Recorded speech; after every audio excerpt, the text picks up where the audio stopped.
For God's sake, don't leave me!" The agonizing sob of one of the twins echoed in the darkness of the deserted road, piercing the widow's icy heart. With trembling hands and a face bathed in tears of guilt and despair, she placed the two small, feverish bundles on the edge of the hot asphalt. Their hearts beat erratically. The thin air and the fever's tremor consumed their fragile lives. A last look, a muffled cry, and she sped away, leaving behind the weeping that mingled with the wind. But in the silence that followed, a deep, unexpected roar tore through the night. And what emerged from the shadows would forever change the fate of those children. The deep, unexpected roar that tore through the night was not one of threat, but of an imposing presence, revealing itself under the silver moonlight. From the shadows of the forest, a majestic lion emerged, its golden mane swaying gently in the wind.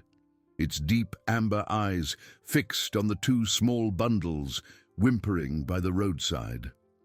There was no ferocity in its gaze, only an ancient curiosity, almost a compassion that defied human logic. Maria and Sophia, fragile and feverish, felt the vibration of the ground with each heavy step of the animal. The crying, once desperate, subsided into frightened whimpers as the enormous creature approached, slowly and deliberately. The lion stopped a short distance from the newborns. It lowered its head, sniffing the air with surprising delicacy, as if fearing to startle them. Its whiskers brushed the thin fabric that wrapped them. A warmth emanated from its colossal body, which somehow seemed to combat the biting cold of the night and the fever consuming the girls. It lay down beside them, forming a protective barrier against the hostile world. Its robust body, a shield of fur and muscle, warded off the wind and any other creature that might venture there. Maria's small hands, in an instinctive gesture, reached out and touched the soft, warm fur of the lion's flank. Sophia, even weaker, nestled closer to the warmth, her crying turning into a whimper of relief. The night advanced, and the lion remained vigilant, its eyes glowing in the darkness, sweeping the landscape. It did not sleep. Every forest sound, every shifting shadow was detected and repelled by its mere presence. The twins' fever, though still present, seemed less oppressive under the unexpected protection. The miracle of that night was not just in the absence of danger, but in the silent connection forming between wild nature and the purest human innocence. In the distance, Anna drove, her heart heavy, but her mind struggling to justify her decision. Every kilometer took her further away, but not from the echo of the cries that seemed to haunt her conscience. She gripped the steering wheel, her knuckles white, trying to push away the image of her daughters, but guilt was already beginning to corrode her hardened soul. With the first rays of sun painting the sky in rosy and golden hues, the lion stood up. With the delicacy it had shown, it gently nudged the twins' small bodies with its muzzle, encouraging them to move. Maria and Sophia, still sleepy and weakened, but visibly calmer, made small sounds. The lion then began to walk slowly, looking back every few steps, as if guiding them. It couldn't carry them, but with patience and gentle nudges it pushed and waited, directing them towards a less visible path that led to the entrance of a clearing, and from there to the village. With every meter, the hope of a new dawn for the girls became more real. It wasn't long before the sound of human voices began to be heard. A group of villagers who had left early to work in the fields noticed unusual movement. One of them, a white-haired man named Joachim, who always rose early, was the first to spot the unbelievable scene. His eyes widened, and he brought his hands to his mouth, unable to utter a word. There, at the entrance to the village, an imposing lion lay calmly beside two small bundles. As he approached cautiously, Joachim's heart pounded. They were babies, two newborns, sleeping serenely, protected by the warmth of a wild animal that, for some reason, had brought them there. The news spread like wildfire, and soon the small community was in an uproar, witnessing a scene that defied all comprehension. The unexpected kindness of wild nature had manifested in a way no one could have ever imagined. The buzz turned into a chorus of shocked exclamations and whispers of admiration. Joachim's hands trembled as he pointed at the scene, his eyes welling up. More and more villagers approached, drawn by the clamor, forming a hesitant semicircle. Women with bread baskets, men with tools, curious children peeking, all paralyzed by the sight. The lion, majestic and serene, seemed aware of the commotion, but showed no fear. It merely watched, its amber eyes fixed on the astonished faces. A gray-haired woman with a gentle gaze, named Ilara, the village midwife, made her way through the crowd. Her heart tightened at the sight of the two small bundles. With slow steps, she approached the lion and the babies. The community held its breath. The lion, as if understanding Ilara's pure intention, rose with dignity. Its eyes met hers for an instant, a tacit understanding. Then, without a roar or abrupt gesture, it turned and walked slowly back into the forest, disappearing among the trees as mysteriously as it had appeared. It left behind a trail of awe and a story for generations. With the lion's departure, the tension dissipated, replaced by urgency. Ilara knelt beside the twins, her experienced hands touching their small, feverish foreheads. "They're hot, very hot," she murmured, her voice choked. "But alive. Thank God." Joachim and other men quickly improvised a stretcher with branches and cloths, while the women hurried to offer blankets and water. Maria and Sophia, though pale and weakened, seemed to have passed the worst of the night, their sleep now more peaceful, a remnant of the lion's protection.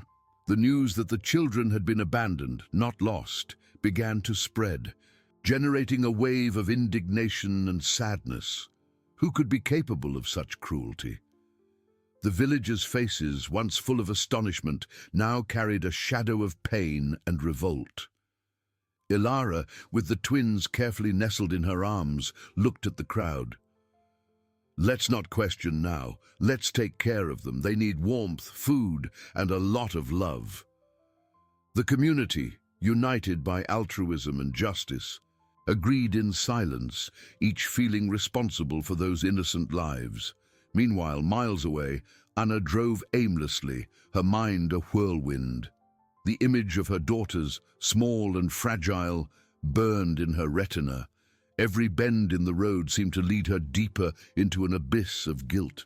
The silence of the car, once a relief, was now deafening, filled with the echoes of the cries she tried to silence. Her fingers, once white from gripping the steering wheel so tightly, now trembled uncontrollably.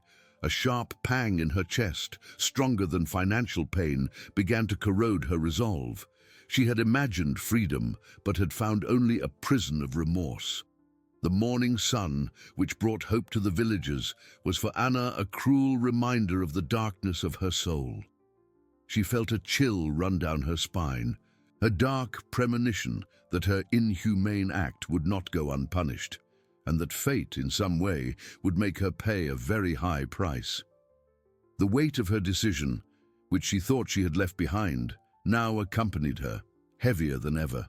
The weight of her decision, which she thought she had left behind, now accompanied her, heavier than ever. Anna felt her stomach churn, a sense of emptiness mixed with a corrosive acidity. The landscape passing by the car window, once indifferent, now seemed to mock her escape. Every tree, every green field, every distant house seemed to watch her, to judge her. She squeezed her eyes shut, trying to push away the tears that stubbornly welled up, but the image of Maria and Sophia's pale faces, with eyes closed by fever, persisted. "I had no choice," she whispered to herself, her voice hoarse, seeking a justification that no longer resonated in her own heart. The freedom she so longed for was, in fact, an even greater and heavier burden. In the village, Ilara's house became a refuge of hope. The twins, Maria and Sophia, were now clean, warm and fed with goat's milk, donated by a neighbor. Ilara, with the help of other women, cared for them with a devotion that transcended blood ties. Their little faces, once so marked by fever and abandonment, began to regain some color and vitality. "They are so small, so helpless," Ilara lamented, stroking Sophia's fine hair. "How could someone do this?"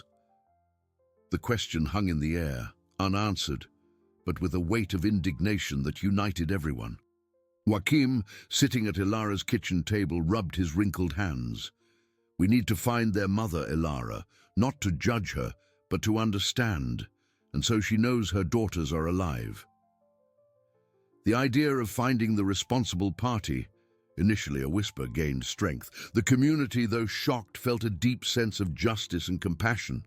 They didn't want to punish, but to understand the pain behind the act and perhaps offer help. News of the abandonment and the miraculous rescue by the lion had already reached the local authorities, and a discreet investigation was beginning. Anna, oblivious to the mobilization in the village, felt the pressure mounting. She stopped the car at a gas station by the roadside, her eyes fixed on her own blurry reflection in the rearview mirror.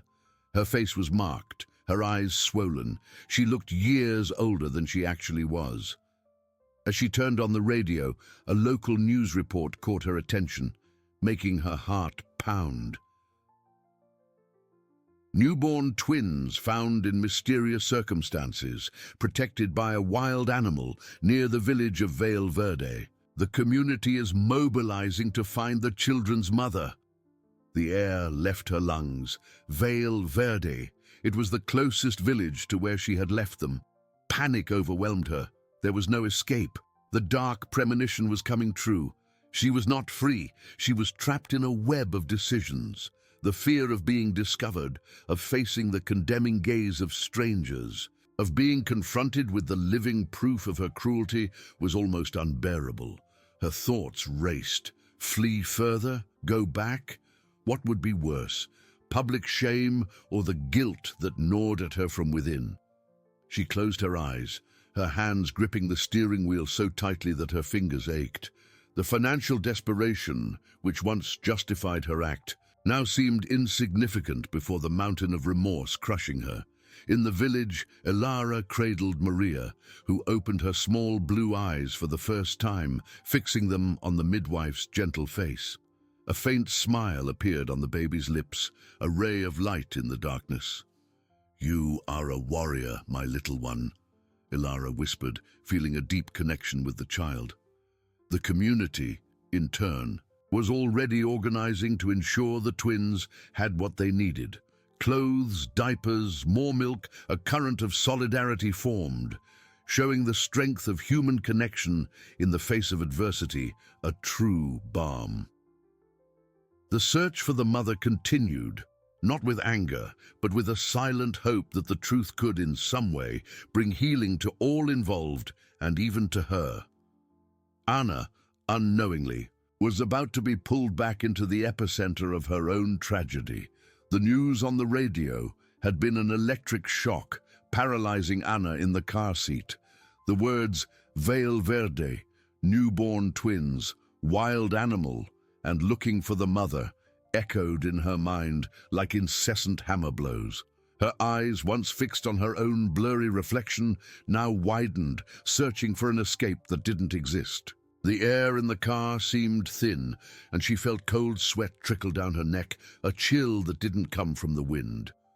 The dark premonition that had assailed her moments before now materialized into a cold panic. There was nowhere left to run, nowhere to hide. The web of decisions she had woven, thinking to free herself, now held her relentlessly, each thread tightening more. The fear of being discovered, of facing the condemning gaze of strangers, of being confronted with the living proof of her cruelty, was almost unbearable. Her thoughts raced in a frantic scramble, flee further to a city where no one knew her and she could start from scratch, or go back, face the hurricane of judgments, and perhaps find a fragment of peace her soul so longed for. Public shame seemed like a lurking monster, ready to devour her, but the guilt that gnawed at her from within was an even more potent and slow poison. She closed her eyes, her hands gripping the steering wheel so tightly that her fingers ached, her knuckles white and tense. The financial desperation which once justified her act now seemed insignificant before the mountain of remorse crushing her without mercy. Suddenly, the image of Maria opening her small blue eyes, fixing them on Ilara's gentle face, as the news had subtly hinted, or that her mind, desperate for details, had constructed with vivid clarity, flashed in her mind. A faint smile, a ray of light in the darkness of her soul. That small image, a glimpse of innocence and survival, was the turning point. What if there was a chance for redemption, to fix what she had broken, to reverse the irreparable? The idea, once unthinkable, began to germinate in her hardened heart, opening a small crack for hope. She could no longer run. She couldn't live with the ghost of those 2 lives she had abandoned, especially now that she knew they were alive and safe, protected by the kindness of others. With a sigh that seemed to tear her soul, Anna turned the key in the ignition. The engine rumbled, and she made a careful U-turn on the deserted road, feeling the car vibrate beneath her hands. With every meter the car traveled towards Vale Verde, she felt a strange mix of terror and a pang of hope, a duality that tore her apart. The way back was harder than the escape, each kilometer a silent penance, but it was the only one that could lead her to true freedom, that of a clean and reconciled conscience.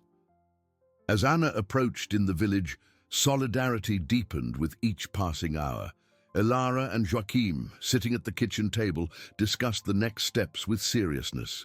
"We need to ensure the mother knows we won't judge her, Joachim," Ilara said, her eyes fixed on the twins, sleeping peacefully in the next room. "That there's help here, if she needs it, a friendly shoulder to support her." Joachim nodded, his brow furrowed in concern and compassion. "The local delegate said the investigation is delicate. They don't want to scare her. They want her to come forward voluntarily, to trust us." The community was mobilized, not just to care for the girls, but to offer a safe haven to the woman who had abandoned them.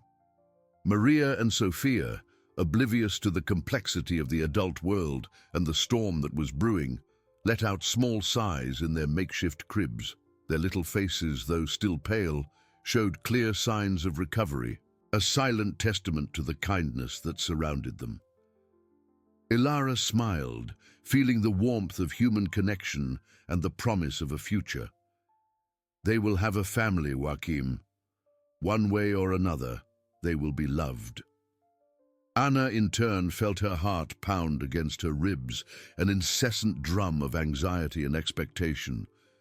The lights of Vale Verde began to appear on the horizon, small and twinkling, like lighthouses in her own darkness, guiding her towards the unknown.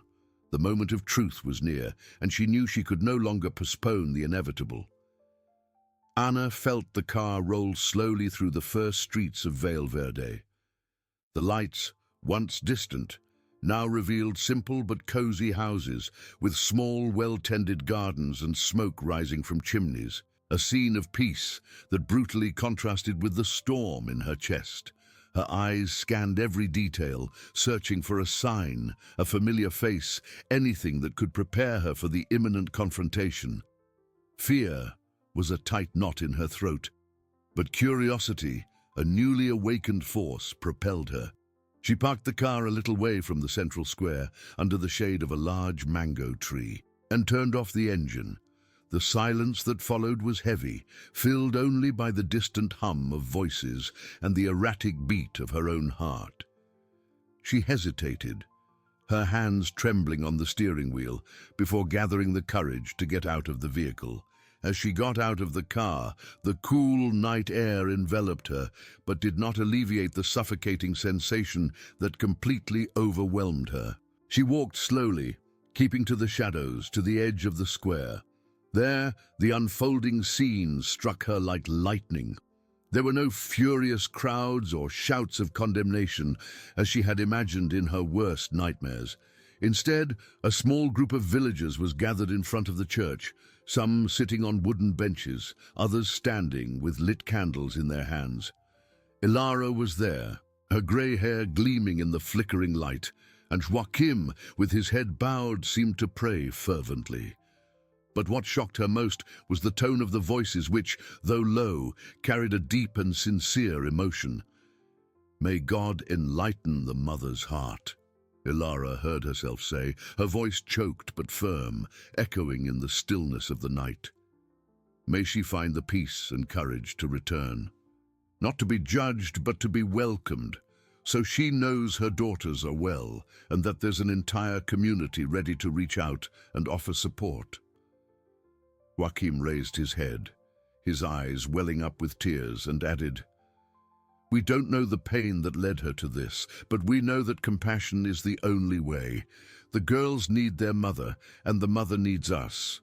Other villagers murmured in agreement, some wiping away discreet tears, others shaking their heads in a gesture of profound sadness and understanding.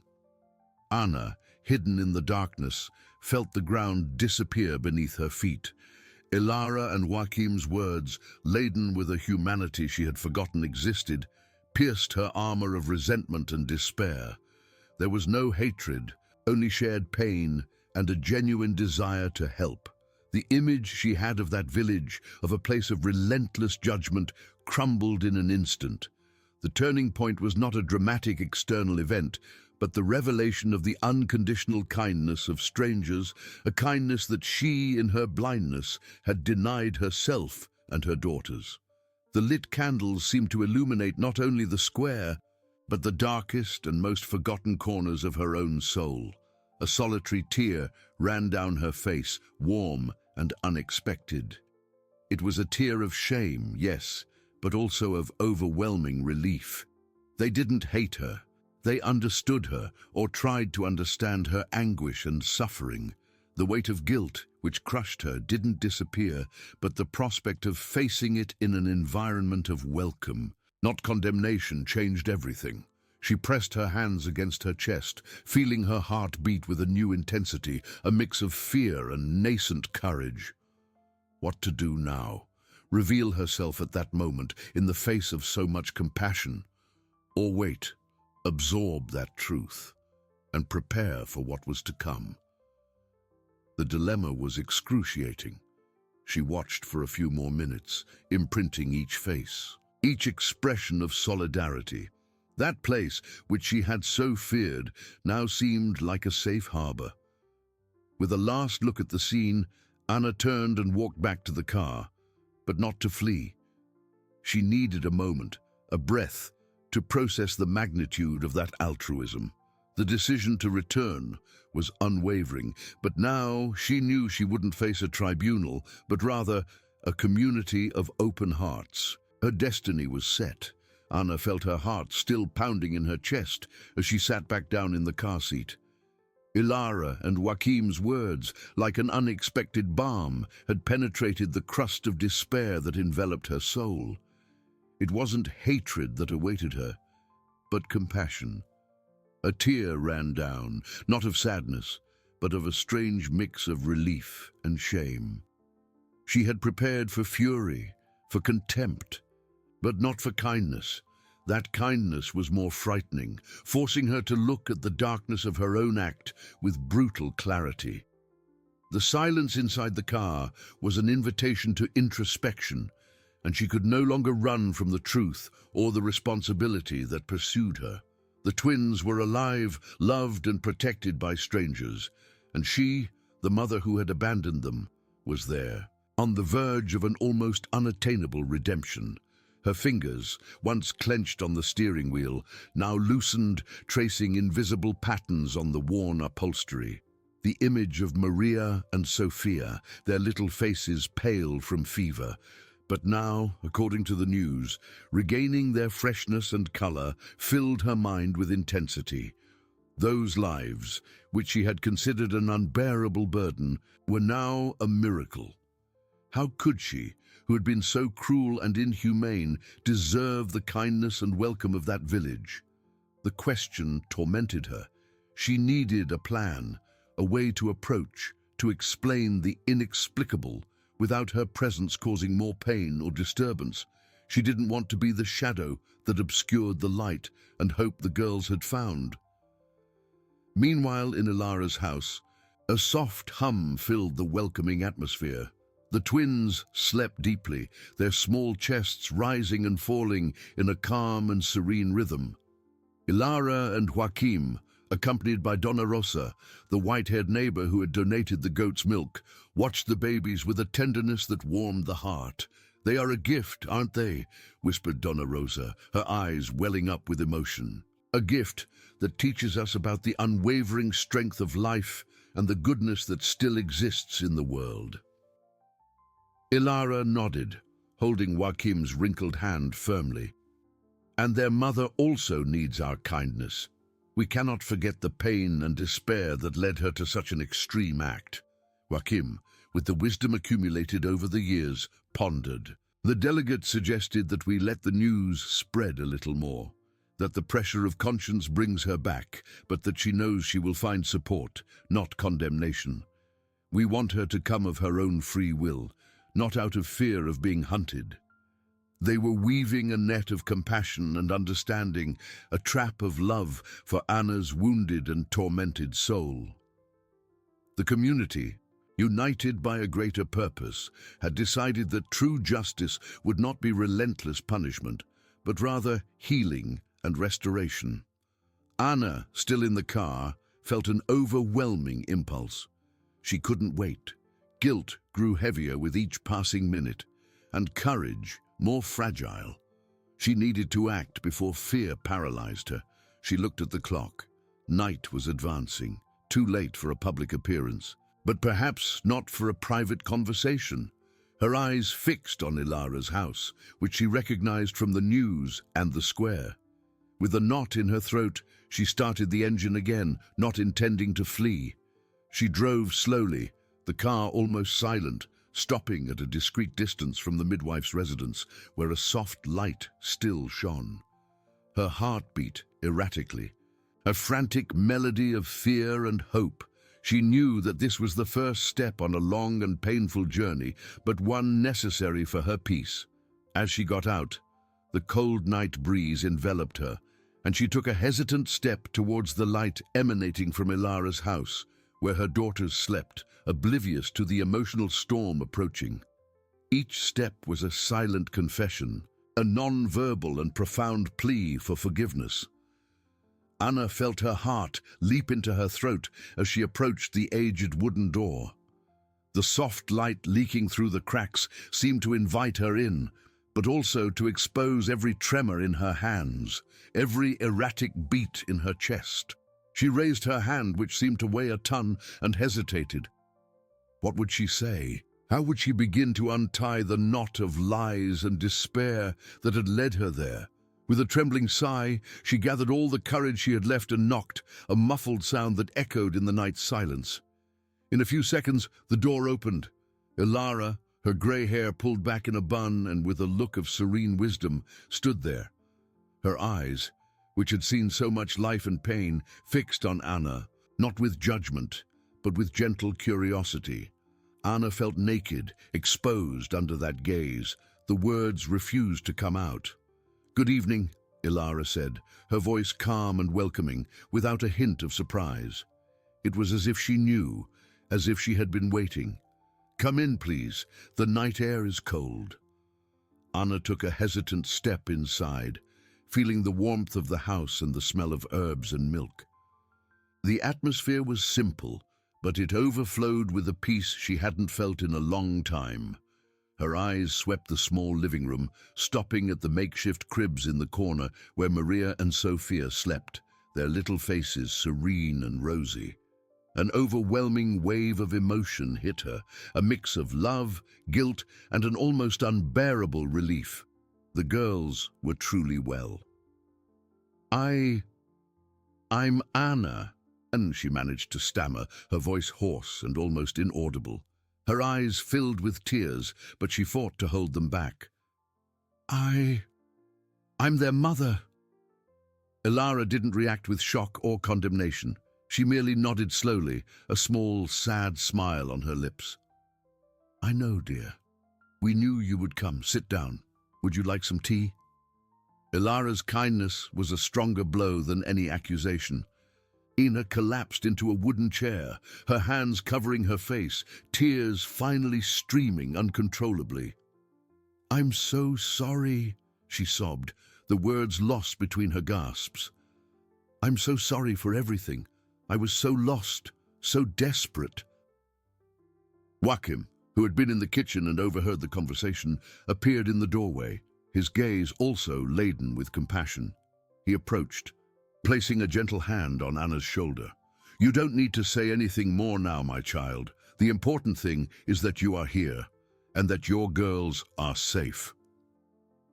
Joachim's presence, his warm voice, and his paternal touch further broke down the barriers Anna had built around her heart. She raised her eyes, seeing the sincerity and absence of judgment in Ilara and Joachim's faces. It was as if they were looking at a wounded soul, not a criminal. Ilara sat opposite her, her eyes fixed on Anna's. Life plays tricks on us, Anna. Sometimes pain blinds us to what is most precious, but nature, in its wisdom, has given us a second chance. Your daughters are a miracle, and you, Anna, also deserve a chance to start anew. Anna felt a warmth spread through her chest, a strange and long-forgotten sensation. It wasn't the fire of shame, but the warmth of hope. She looked at the sleeping twins, then at the kind faces before her. That village which she had so feared was offering her not punishment, but a path to redemption. The journey would be long, filled with regret and effort, but for the first time in a long time, Anna felt that perhaps she wasn't alone. The first step had been taken, and the light of compassion guided her. Anna felt the warmth of hope and the pain of regret under the deeply understanding gaze of Ilara and Joachim. The midwife stood up, adjusting the twins' blankets in their makeshift cribs, a gesture Anna observed with gratitude. They need you, Anna, Ilara said with a serene look. But you also need to forgive yourself. That's the hardest part. Joachim sat beside Anna, his large, calloused hand resting firmly on hers. It's not easy, my child. No one said it would be. But you've already taken the first, most difficult step. The truth sets you free, even if it hurts like an open wound. Anna looked at the two of them, tears streaming down her exhausted face. They were tears of a different kind, less despair, more the exhaustion that precedes healing. I don't know how I can forgive myself, she whispered, her voice choked. I abandoned them. I left them to die. What kind of mother does such a thing? The pain in her words was palpable, a lament from her tormented soul. Ilara approached, sitting down again opposite Anna, her gentle eyes fixed on hers, transmitting the calm Anna desperately needed. Pain makes us do things we wouldn't do in our right mind. Grief, financial desperation. They don't justify, but they help us understand your suffering. The important thing is what you do from now on. She paused. The village won't judge you as harshly as you imagine. We don't want revenge, but for you to find your way back, to your daughters and to yourself. The mention of the village brought a new chill to Anna.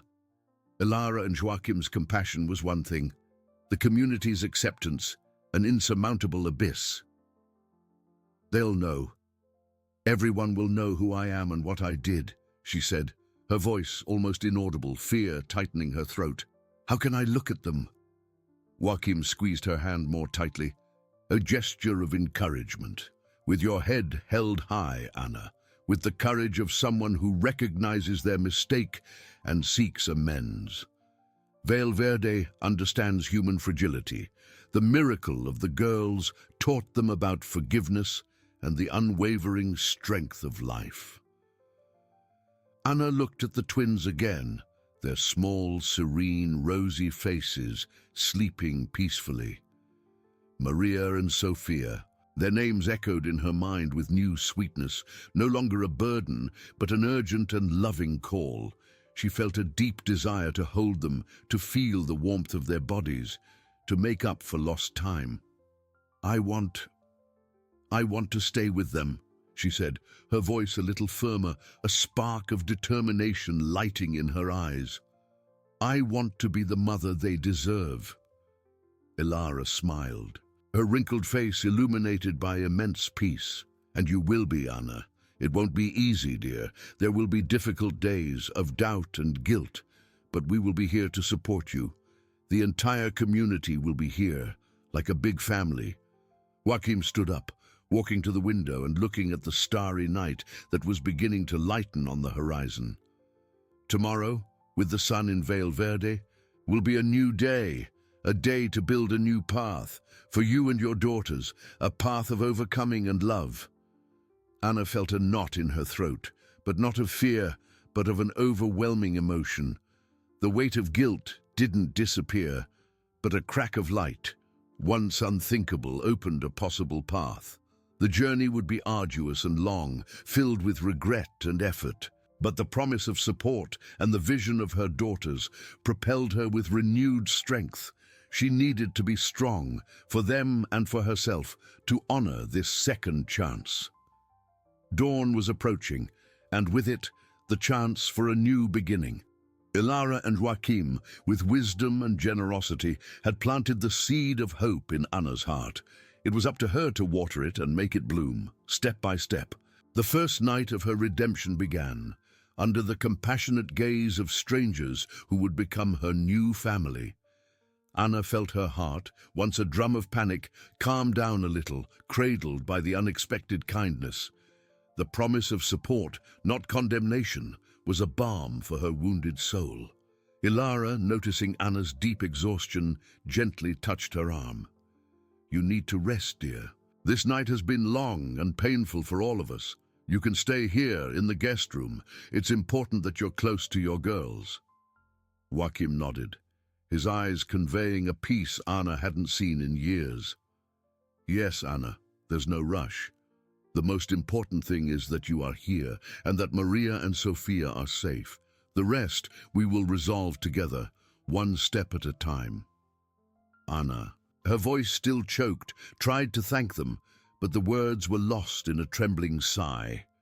She stood up slowly, feeling her legs wobbly, and walked to the makeshift cribs, her eyes fixed on the twins' serene little faces. Maria, with a small smile on her lips, and Sophia, with her tiny hand clenched near her chin. They were so small, so innocent, and she had abandoned them. A new wave of guilt hit her, but this time it didn't suffocate her. There was room for pain, but also for an overwhelming love that was reborn.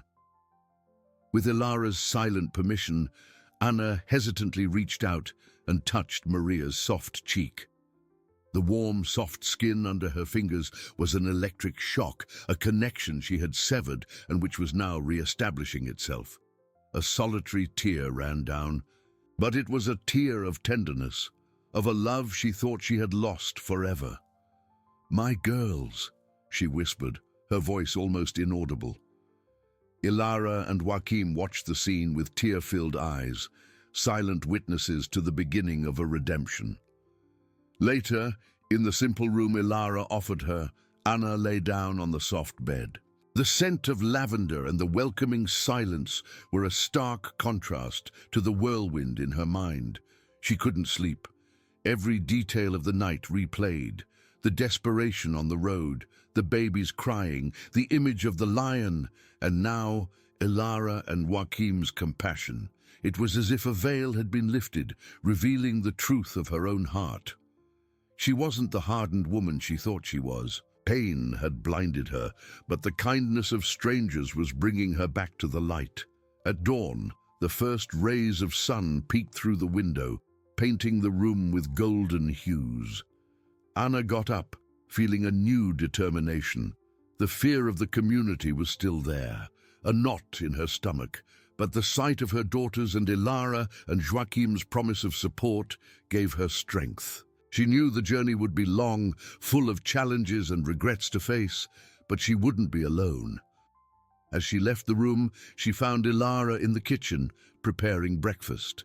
The smell of fresh bread and coffee filled the air. "Good morning, dear," Ilara said with a warm smile. "Did you sleep well?" Anna shook her head. "Not much, but I feel different, lighter." Ilara nodded. "It's the weight of truth, Anna. It hurts, but it also frees." Joachim joined them, bringing a jug of fresh milk.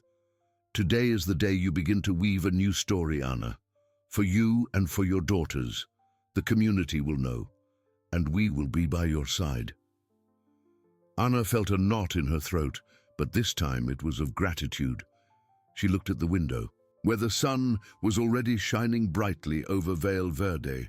It was a new day, and she was ready to face it, no longer fleeing, but walking towards her redemption, one step at a time, with her daughter's love as her guide, and the support of an entire community.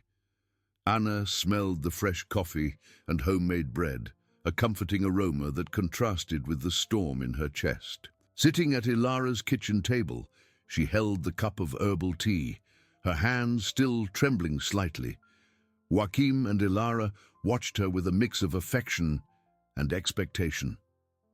"The sun is already high, Anna," Joachim said, his voice soft but firm. "The village is waking up. It's time to face the day." Anna nodded, swallowing hard.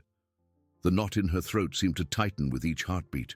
She looked at the bedroom door where Maria and Sophia slept, an image that gave her strength and overwhelming fear. How would people see her?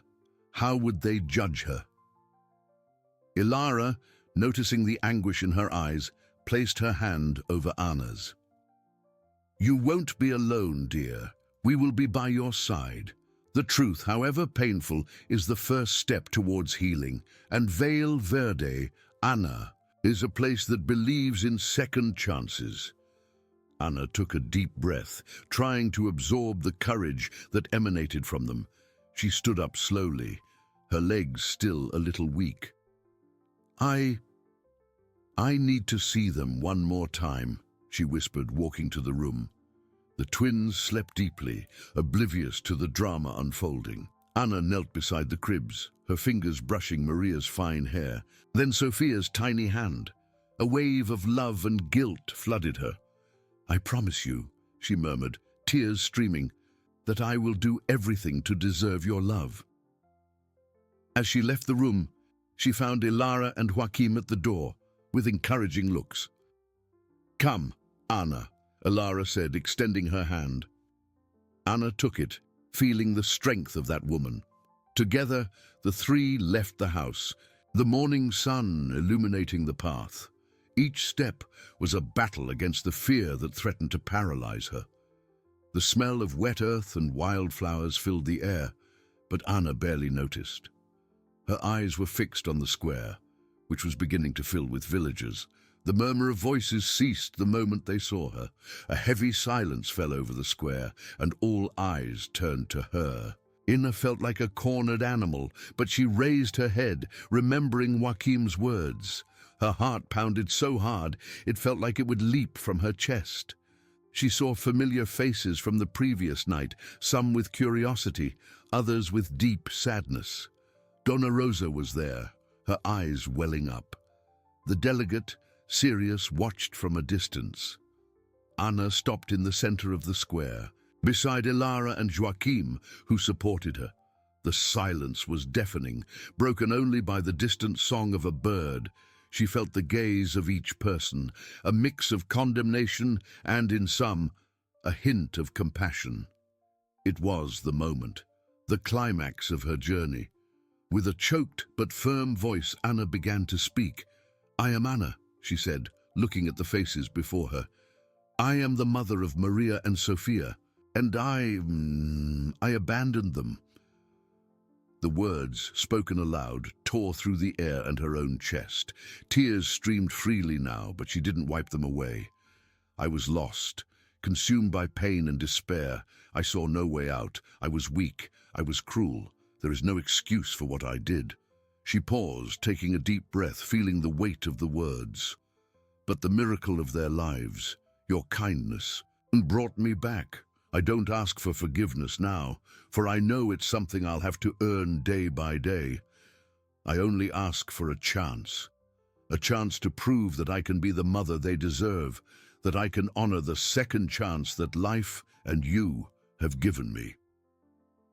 The silence persisted for a moment, dense and charged. Then a murmur began to spread through the crowd, not of anger, but of a complex emotion. Ilara squeezed Anna's hand, a sign of support. Joachim stepped forward, his voice resonating in the square. Anna made a mistake, yes, but the pain that led her to it was immense. She is here, with an open heart, seeking redemption. What will we do, Vale Verde? Will we condemn her, or will we extend a hand, as we did with her daughters? Will we show that compassion is stronger than judgment? Joachim's question hung in the air, a challenge to the community's soul. Anna, her heart in tatters, awaited the answer, the fate of her redemption suspended in the air. The silence after Joachim's words stretched, heavy and laden with expectations. Anna, her heart beating erratically, expected condemnation. The cry of anger she knew she deserved, but it didn't come. Instead, Donna Rosa, the woman with tear-filled eyes Anna had noticed, took a hesitant step forward. Her eyes, once full of sadness, now shone with a compassion that disarmed Anna. We cannot forget the miracle." Donna Rosa's voice was choked, but clear. "We saw the lion's kindness, the protection nature offered. If wild nature can forgive human fragility and offer a second chance, who are we not to?" A murmur of agreement spread, stronger this time. Other villagers began to move, not to accuse, but to approach. An older man, with hands calloused from working the land, stepped forward. "Pain blinds us, Anna. Many of us have experienced loss, despair. It's not an excuse, but it's a truth. If you are willing to fight, to redeem yourself, Vale Verde will be with you." The words of acceptance, so unexpected, hit Anna like a warm wave. The tears that were once of guilt and fear now mingled with overwhelming relief. She felt her legs weaken, but Ilara and Joachim supported her, one on each side. The knot in her throat dissolved, and a deep sob escaped, not of despair, but of immense gratitude.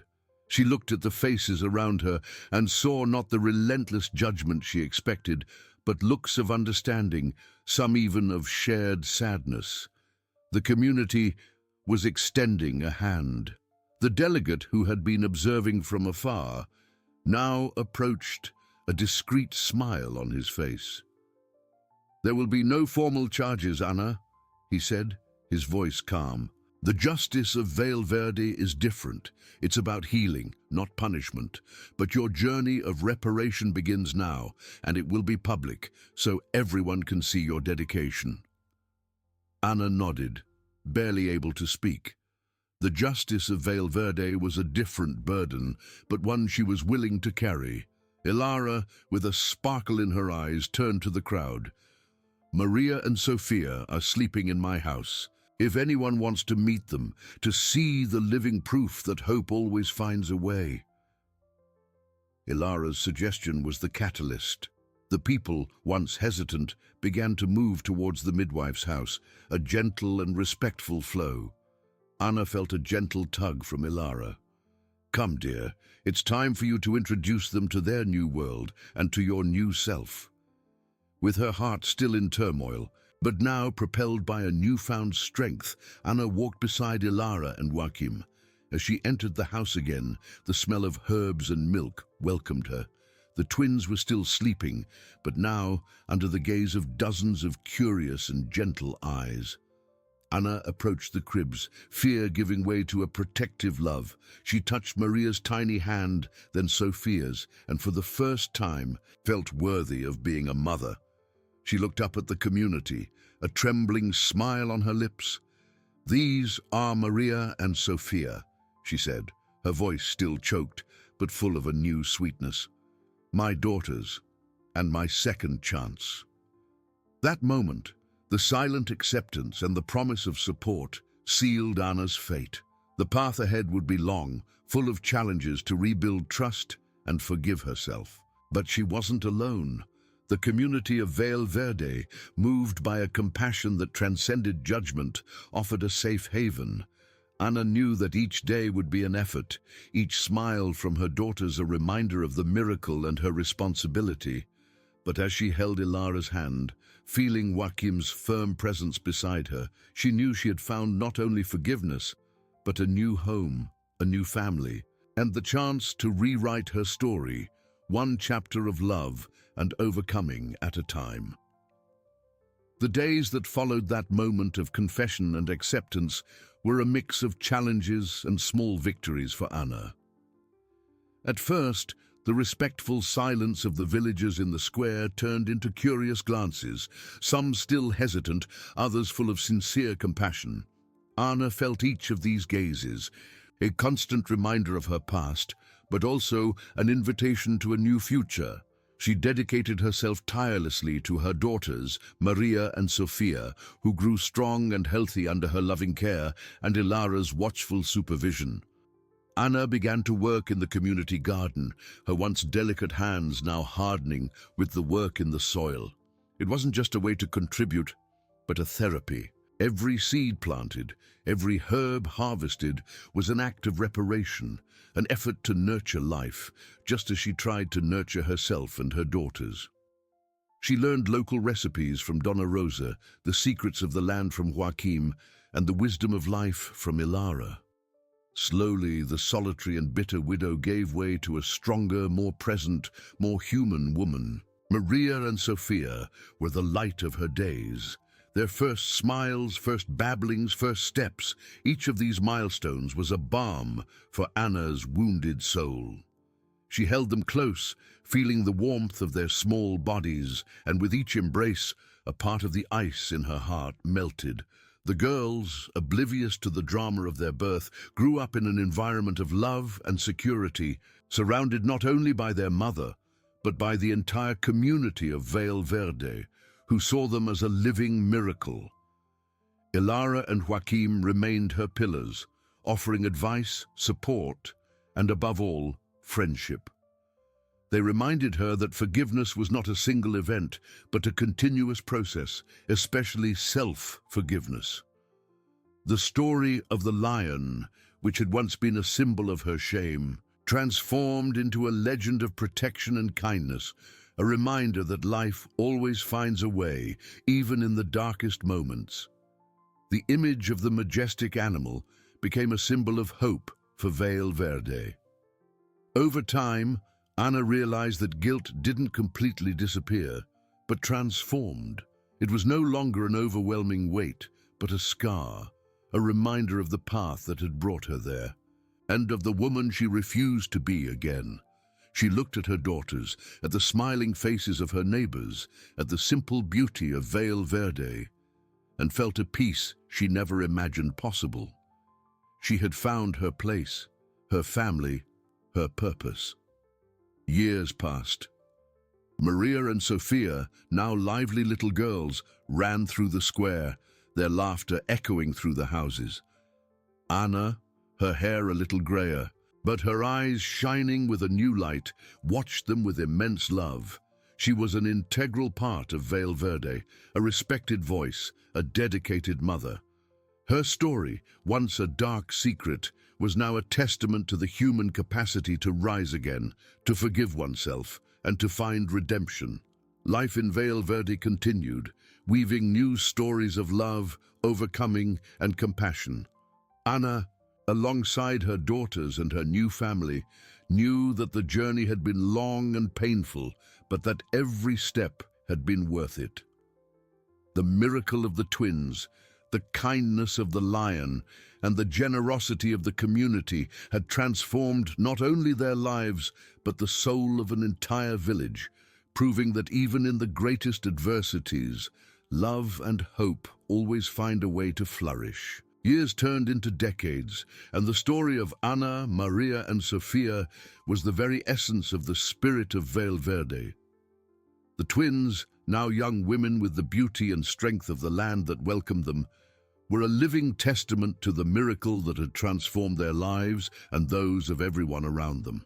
Maria, with the vivacity of Anna's eyes, and Sofia, with the calm and depth they seemed to inherit from the protective silence of the forest, were inseparable, a reflection of the love that united them. They knew their story, told by Elara and Joachim with the delicacy of those who narrate an ancient legend, and by Anna with the raw honesty of one who seeks eternal forgiveness every day. Anna, her hair now silver, but her gaze more serene and profound than ever, was the silent matriarch of a family that extended throughout the entire village. Her garden prospered, her calloused hands now planted not just seeds, but hope and healing. She had become a counselor, an attentive listener for young people facing their own dilemmas, always with a word of wisdom about the human capacity to rise from the ashes of despair. Her presence was a constant reminder that compassion could flourish even in the most arid soil. On a sunny afternoon, Maria and Sofia sat with Anna under the old oak tree in the square, the same spot where years earlier their mother had uttered the words of her redemption. Sofia, with a thoughtful and gentle gaze, asked, "Mother, do you still think about that day, about the lion that saved us?" Anna smiled, a smile that carried the sweetness of years of unconditional love and the faint shadow of a guilt forgiven but never forgotten. "Every day, my daughters, not with pain, but with a gratitude that transcends time. The lion. He was your first angel, a messenger of life, and Vale Verde, the second, with its warm embrace." Maria, more impetuous and with eyes shining with affection, held her mother's hand firmly. "We are not angry, Mother. We never were. Only love, and immense pride in you for having found your way back to us and to yourself."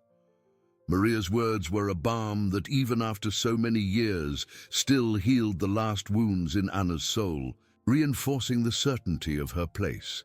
She squeezed her daughter's hands, feeling the strength and purity of their love, an unbreakable bond. Elara, now a respected elder with wrinkles that told stories of a full life, and Joachim, with the wisdom of years marking his face, watched the scene from afar, sitting on the square bench. Their eyes met, and a shared smile lit up their wrinkled faces, silent witnesses to an extraordinary journey. They had witnessed the miracle, not just of the twins, but of the transformation of a hardened soul into a beacon of hope. "She found peace, didn't she?" whispered Elara, her voice choked with emotion and joy. Joachim nodded, his eyes fixed on Anna and the girls, a gleam of satisfaction in them. "More than peace, Elara. She found herself, her true essence, and she taught us that love, true and unconditional, is capable of tearing down the highest walls of despair and regret." The story of the lion and the twins became a fairy tale for the children of Vale Verde, a living parable about the unexpected kindness of nature, human fragility, and the redemptive power of compassion. The lion, though never seen again, lived in every heart, an invisible guardian, reminding everyone that life always offers a new dawn, a new chance. Anna stood up, hugging her daughters tightly, feeling the warmth of their young and vibrant bodies. The setting sun painted the sky orange and purple, and the gentle breeze carried the sweet scent of jasmine and wet earth. She looked at the horizon, at the forest that had once been her nightmare and was now a symbol of protection and renewal. The journey had been long, full of shadows and lights, but the destination, a home filled with love and acceptance, was the most beautiful of rewards. She had forgiven herself, not by forgetting the past, but by accepting that redemption was a continuous path, not a final destination. And on this path, She knew with every fibre of her being that she would never be alone again. Vale Verde was her harbour, her daughters, her anchor and love, her eternal compass, always guiding her.